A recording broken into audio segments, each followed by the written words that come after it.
Tentunya pada kesempatan ini kami ingin menyampaikan proses pengungkapan kasus kekerasan seksual terhadap anak dan atau percobaan cabul terhadap anak yang dilakukan di panti asuhan Yayasan D di wilayah Tangerang.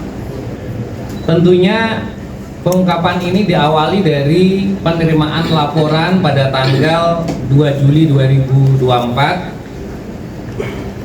Kami SPKT Polres Metro Tangerang Kota menerima laporan dari saudari Fatimah yang merupakan kerabat salah satu korban, yaitu saudara RK usia 16 tahun, di mana pada saat itu didampingi oleh petugas P2 TP2A Kota Tangerang tentang melaporkan tindak pidana kekerasan seksual terhadap anak yang terjadi dan dialami oleh yang bersangkutan di panti asuhan tersebut.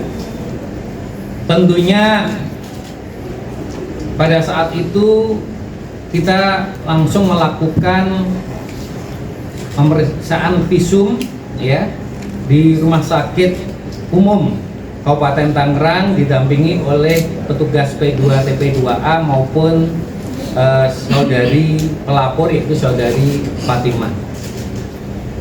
Kemudian kita lakukan proses penyelidikan dengan melakukan pemeriksaan terhadap saksi-saksi.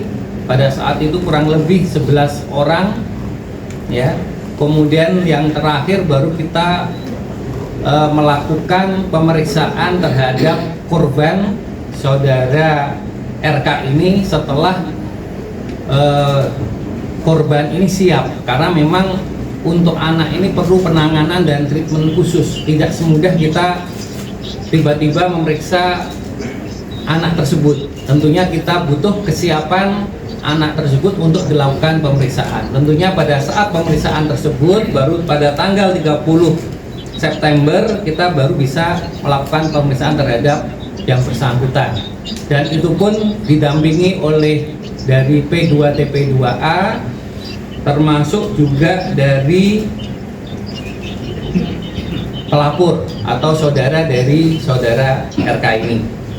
Kemudian dari hasil pemeriksaan dan saksi-saksi berjumlah 11 orang, kita menemukan fakta baru bahwa ada korban lain, yaitu saudara J dan M ya, yang menjadi korban selain saudara RK.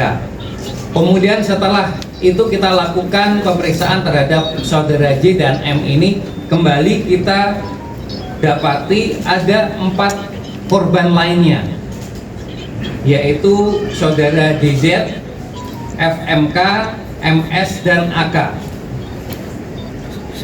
Kemudian dari 7 orang tersebut itu terdiri dari 4 orang anak-anak dan 3 orang dewasa. Kemudian penyidik melakukan pemanggilan dan penetapan tersangka sebanyak 3 orang, yaitu saudara Sudirman selaku ketua yayasan. Kemudian yang kedua adalah saudara Yusuf Bahtiar, dan yang ketiga Yandi Supriyadi selaku pengasuh di yayasan tersebut. Dari 3 orang yang kita panggil ya, 2 orang yang datang yaitu adalah saudara Sudirman dan Yusuf Bahtiar. Sehingga setelah kita lakukan pemeriksaan, kita lakukan penangkapan dan penahanan terhadap saudara Sudirman dan saudara Yusuf Bahtiar. Sedangkan saudara Yandi Supriyadi ya, setelah kita lakukan pemanggilan 2 kali yang bersangkutan tidak hadir, akhirnya kita tetapkan, kita masukkan dalam daftar pencarian orang. Dan saat ini kita sudah sebarkan untuk surat permohonan pencarian saudara Yandi Supriyadi sebagai daftar pencarian orang. Dan ini salah satu foto yang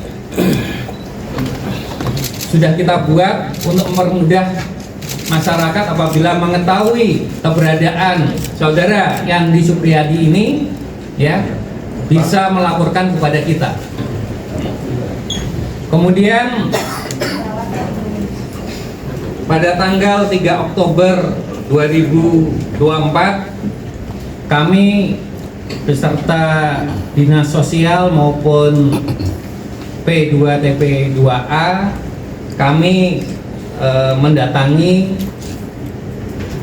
panti asuhan tersebut dan mendapati ada 13 orang lainnya termasuk 2 balita, ya, masih bayi, ya.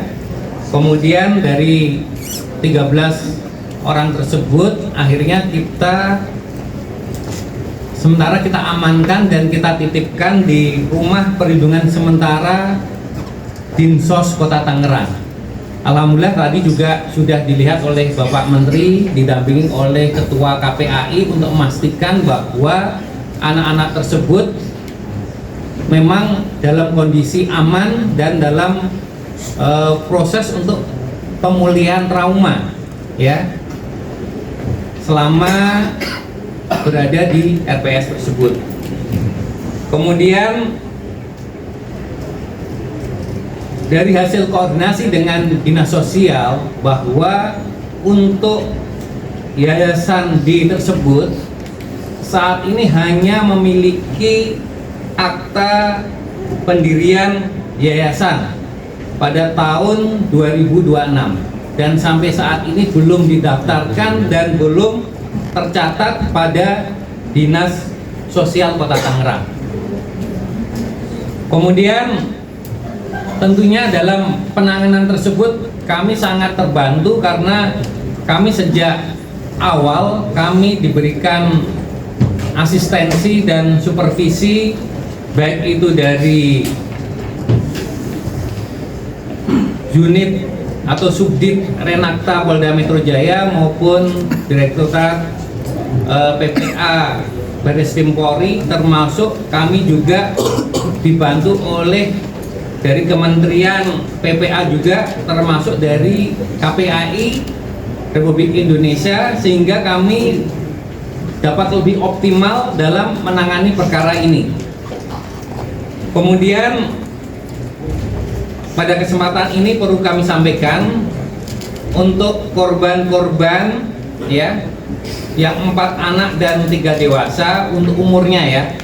Untuk DZ ini laki-laki umur 8 tahun. Kemudian FMK laki-laki 13 tahun. Kemudian MS laki-laki 14 tahun.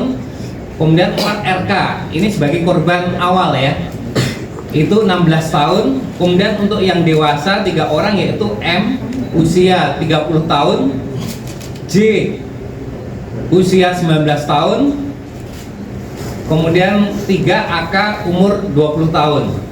Kemudian adapun para pelaku ini bisa melakukan perbuatan tersebut, modus operandi yang digunakan pelaku untuk membujuk rayu para korban ini adalah korban akan diberikan uang apabila korban mengikuti apa yang diinginkan oleh pelaku. Kemudian tentunya motif pelaku ini melakukan penyimpangan atau melakukan perbuatan tersebut karena memang ada orientasi penyimpangan seksual sesama jenis. Jadi seperti itu. Kemudian barang bukti yang berhasil kita sita yang jelas satu adalah pakaian yang digunakan korban. Kemudian yang kedua adalah hasil ver maupun pemeriksaan psikis, ya, terhadap para korban yang dilakukan oleh psikiater yang ada di P2TP2A.